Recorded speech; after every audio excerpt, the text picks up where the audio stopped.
Bonjour mes petits flocons et bienvenue sur la chaîne, j'espère que vous allez bien. Avant de démarrer le vif du sujet, je tenais à vous souhaiter une excellente année 2026 et tout le blabla qui va avec.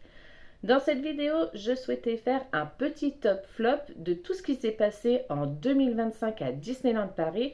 Même si effectivement je n'y ai pas mis les pieds une seule fois, je me suis inspirée du coup des différentes pages fans, des différentes vidéos, des différents shorts qu'on a pu voir sur les réseaux sociaux. Bien évidemment, ce top flop est mon opinion, je ne suis pas une généralité, je tiens à le préciser. Donc du coup, on y va, c'est parti!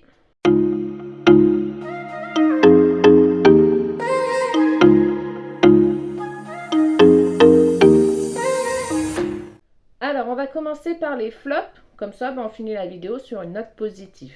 Pour moi, le premier flop de cette année 2025, c'est l'ouverture ou la réouverture de Studio 1 World Premiere. Je trouve que la longueur des travaux par rapport à ce qu'on nous a fourni n'est pas du tout en adéquation. Je trouve qu'il n'y a pas spécialement eu de changement, mis à part des hologrammes qu'on nous a mis sur la façade représentant les studios Disney. Je trouve qu'il n'y a pas de waouh plus que ça en fait. Pour moi, la durée des travaux n'est absolument pas justifiée. Ça a été bien trop long pour ce qu'ils ont fait. Des petits coups de peinture par-ci, par-là. Non, franchement, pour moi, ça ne vaut pas les 1 an de travaux qui se sont produits pour nous fournir ce qu'on a eu dans ce qu'on a dans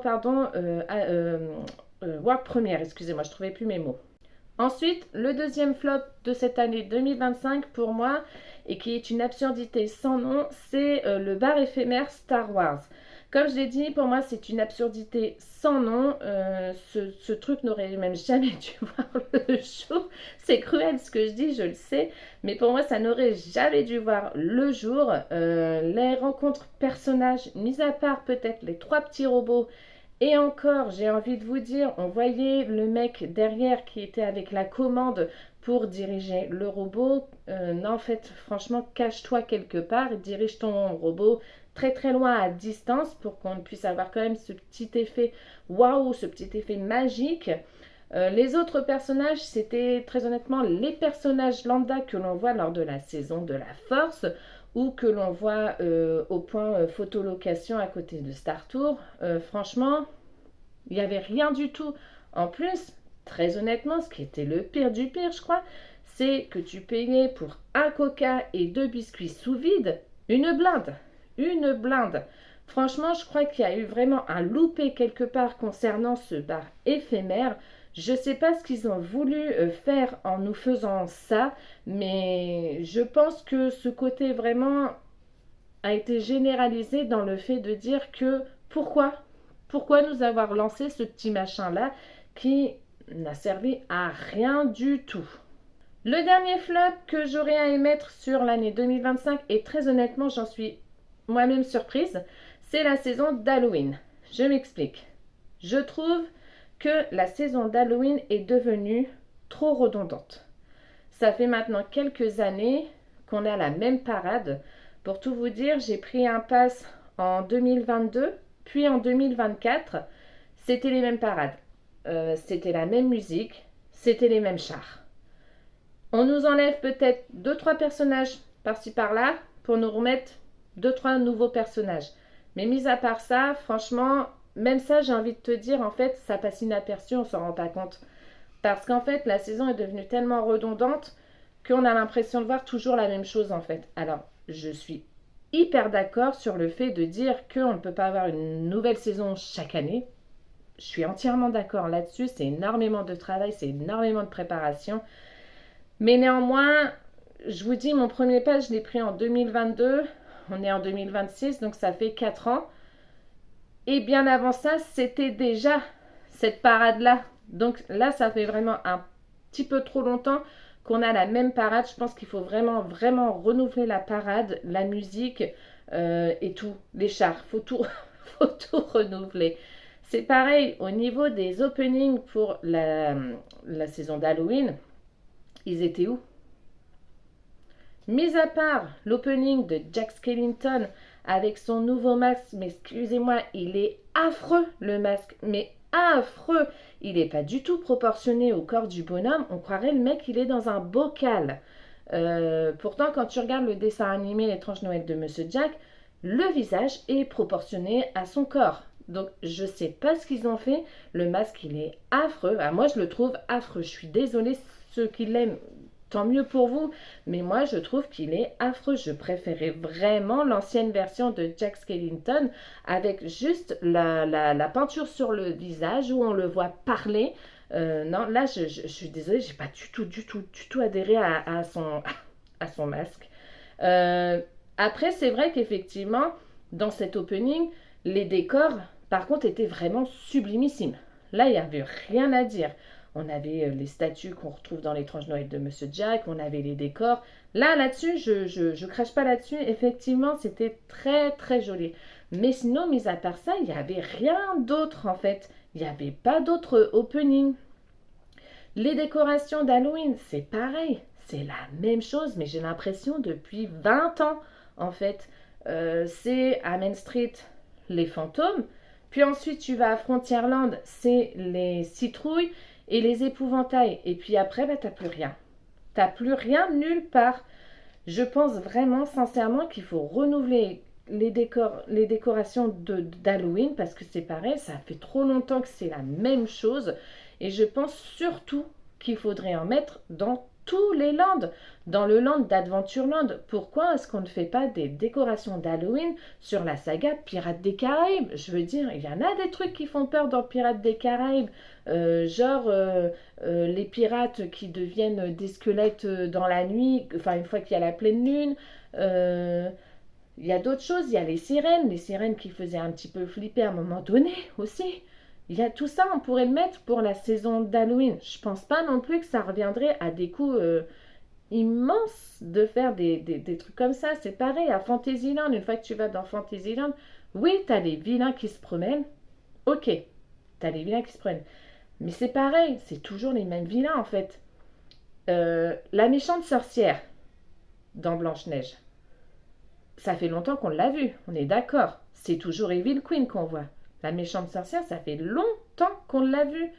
Je sais pas, prenez par exemple Ratigan. C'est un méchant. Prenez par exemple, si vous ne pouvez pas prendre Ursula, mais prenez Vanessa. Je trouve que la saison d'Halloween est devenue trop vieille, trop redondante.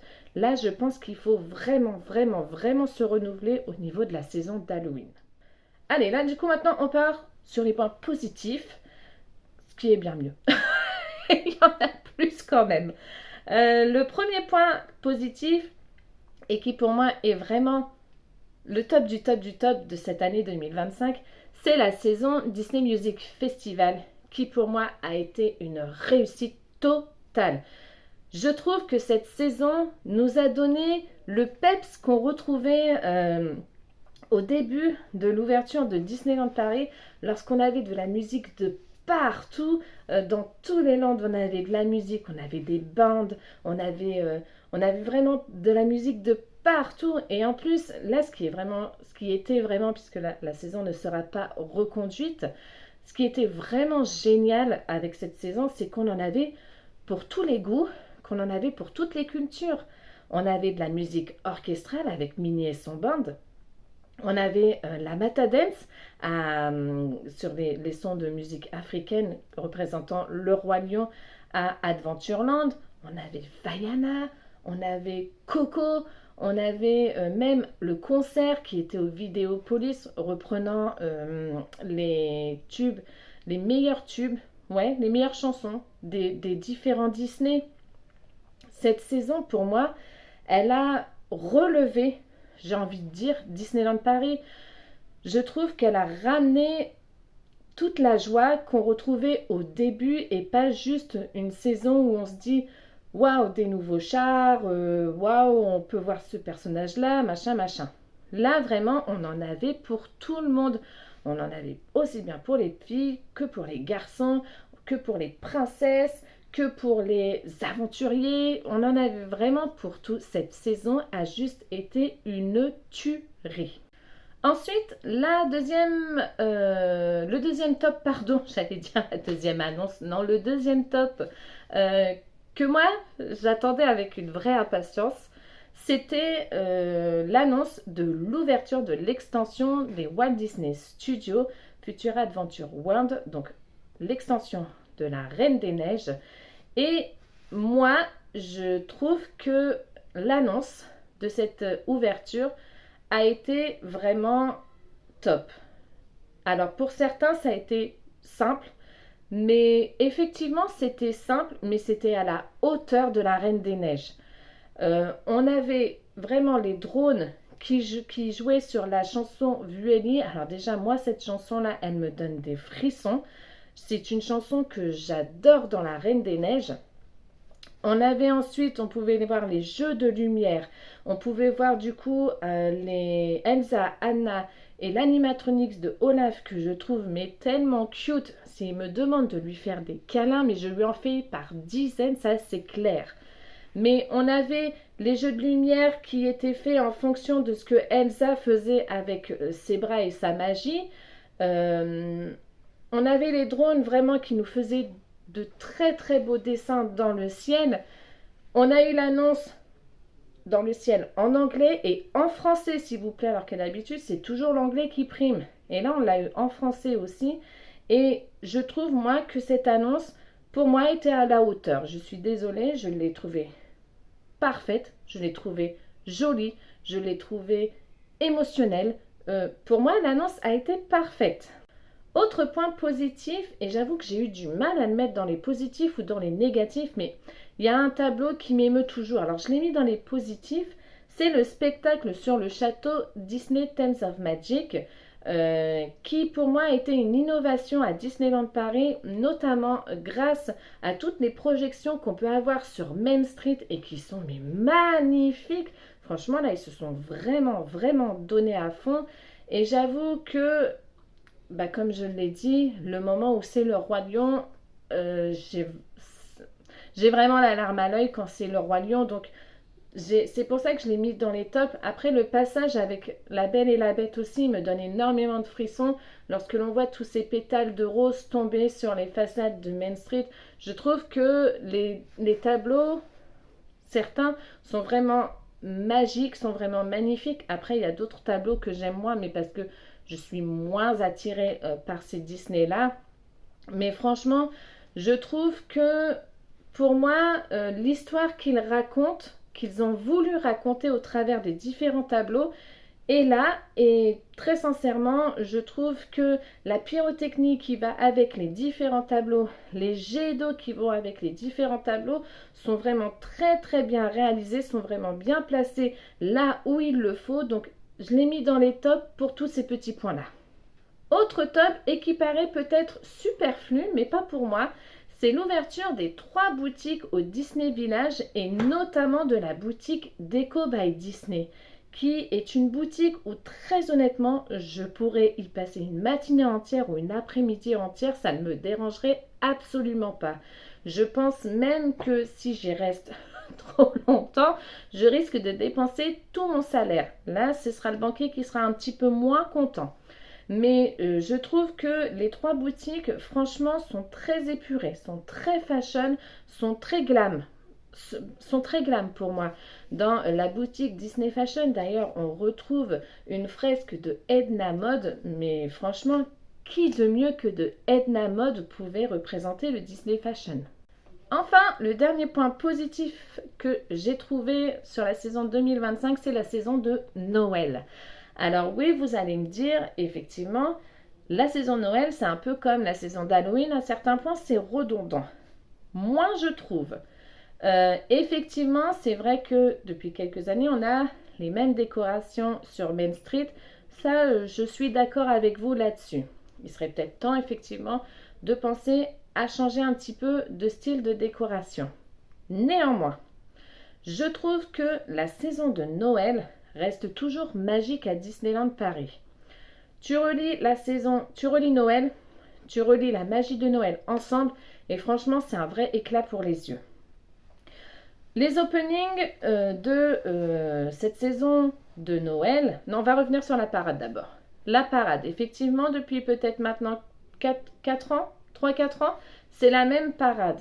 Mais je trouve que malgré tout, euh, quand tu la regardes de nuit, la parade, eh ben, tu as toujours les étoiles dans les yeux. Quand tu la regardes de jour, c'est vrai que peut-être un petit peu moins, mais cette parade, pour moi, de toute façon, est à regarder en pleine nuit, enfin en pleine nuit, quand il fait nuit, quoi, pour vraiment avoir toute cette magie de Noël, toute cette magie Disney, les deux mélangés ensemble. Les openings. Alors effectivement, on a retrouvé les openings qu'on avait donc du coup en 2024 avec la princesse Aurore sur la cour du château, pardon, les princesses qui défilaient sur Main Street. Sur Main Street, oui, on avait, vous saviez, un petit peu de la parade de Noël, mais c'était vraiment très, très différent quand même. Mais cette année, ils ont rajouté des openings. Ils ont rajouté des openings quand même, on a pu voir la mère Noël. Je crois qu'on ne l'a jamais vue la mère Noël en fait. On savait pas trop à quoi elle ressemblait, mis à part dans la série Super Noël. Et encore, elle est très différente. Mais cette opening, moi, je l'ai trouvée géniale. Alors effectivement, il y en a qui ont dit que c'était nul. Mais moi, je l'ai trouvée géniale parce qu'en fait, la mère Noël, elle interagit avec différentes personnes et les interactions ne sont jamais les mêmes. C'est toujours différent. Ensuite, on a eu toujours dans la cour du château un opening avec Belle. Belle qui avait une tenue mais festive. Elle était juste magnifique. Elle était sublime en fait cette opening. En plus, Belle, pareil comme la mère Noël, oh, c'est un mot très difficile à dire. Elle interagissait avec, avec tous les guests en fait. Elle te faisait des selfies avec tous les guests quand tu voulais faire un selfie. Elle était vraiment là pour tout le monde en fait. Elle avait vraiment son petit temps à accorder à chaque personne et elle prenait son temps, même si elle prenait plus de temps, mais c'était pas grave en fait. Et on avait aussi, surtout, on a pu retrouver quelque chose sur le théâtre du château avec le calendrier de clochettes. Alors oui, c'est vrai, cet opening était peut-être un peu niais, je suis d'accord. Mais néanmoins, on a retrouvé quelque chose sur le théâtre du château. Et c'était quand même quelque chose qui était juste magnifique. Déjà, tu as la musique de Casse-Noisette. Mais rien que ça, déjà, t'es transporté dans Noël. En plus, après, ta clochette qui arrive avec sa poussière de fée. Elle ouvre le calendrier de l'Avent et te raconte une petite histoire. Alors oui, c'est peut-être niais. Mais franchement, la magie, elle est là quand même. Et moi, ça me suffit. Que par rapport à la saison d'Halloween, on n'a rien eu en fait. Rien du tout. Donc peut-être qu'ils se sont tout donné pour la saison de Noël. Ah ben moi ça me convient. Si c'est comme ça, effectivement, ça me convient. Mais moi, la saison de Noël, pour moi, ça a été une réussite. Petite conclusion et après, franchement, promis, je vous lâche. Donc, dans l'ensemble, je trouve que 2025 a été plutôt réussi à Disneyland Paris. Ils nous ont quand même proposé pas mal de choses intéressantes et attrayantes. Et franchement, je pense que 2025, avec tout ce qu'ils nous ont proposé, a relevé un petit peu l'affluence côté guest dans la destination. Et je pense que bah, du coup, ça ne leur a pas fait de mal de pouvoir avoir ce pouvoir-là. Donc, du coup, voilà ce que j'avais à vous dire pour cette saison de 2025 à Disneyland Paris. Et du coup, là, maintenant, je vais vous lâcher parce que moi aussi, hop, j'ai d'autres choses à faire. Notamment, je dois aller m'occuper de mes enfants. Donc, du coup, je vous souhaite une bonne journée. Je vous fais des gros bisous et je vous dis ciao!